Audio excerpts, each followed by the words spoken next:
All right, let's just jump right into this. You've seen it a million times, right? In math class, that simple, innocent ... But what if I told you that, according to our source material today, this little symbol is hiding a huge secret?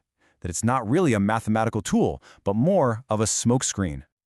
So, let's start with something we all know and trust. A number like this, 0.75. It's clean, it's finite, it's just another way of saying 3/4. You know, simple stuff. It has a clear beginning and, most importantly, a clear end.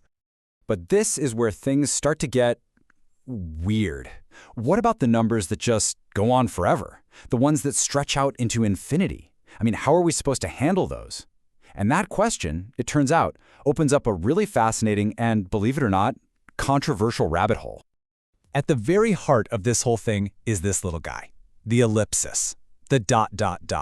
So today, we're going to put this symbol right under the microscope and figure out what it's really doing in our math. Okay, first up, let's take a look at the ... itself. I mean, where did this idea of infinitely long numbers even come from? And how did a symbol we use for, trailing off in a sentence become a staple of mathematics? So, the basic decimal system we all use. It was popularized way back in the 16th century.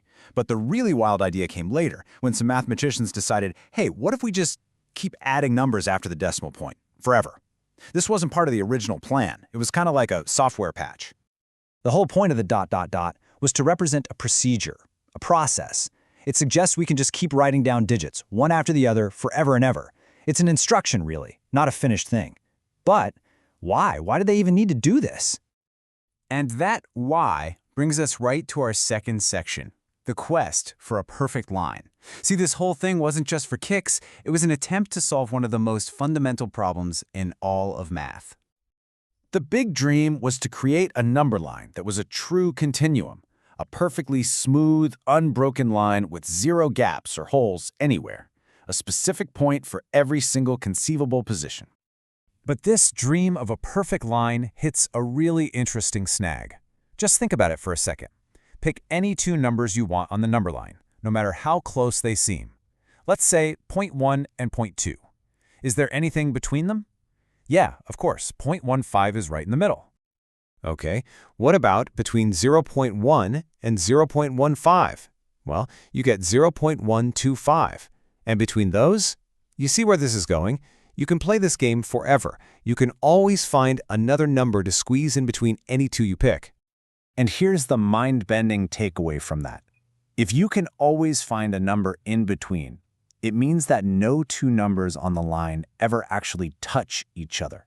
The number line, when you think of it as just a collection of numbers, is less like a solid thread and more like an incredibly dense string of dust.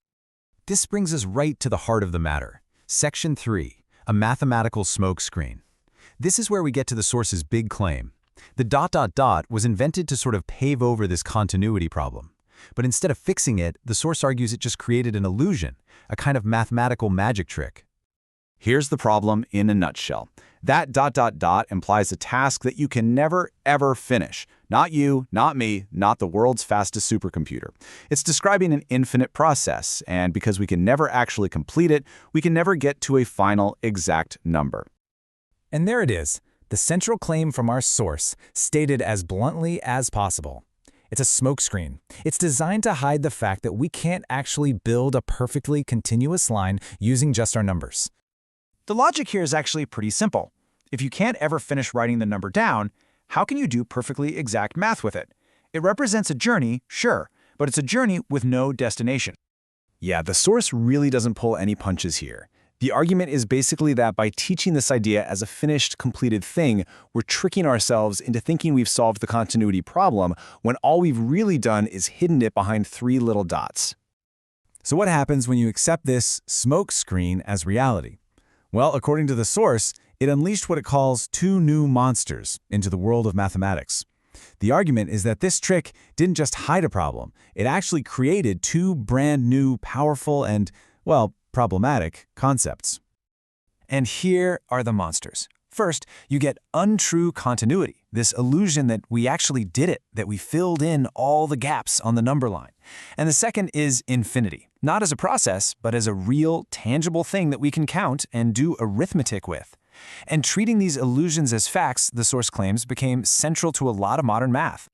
Now, to be fair, the source is really clear that this isn't all bad.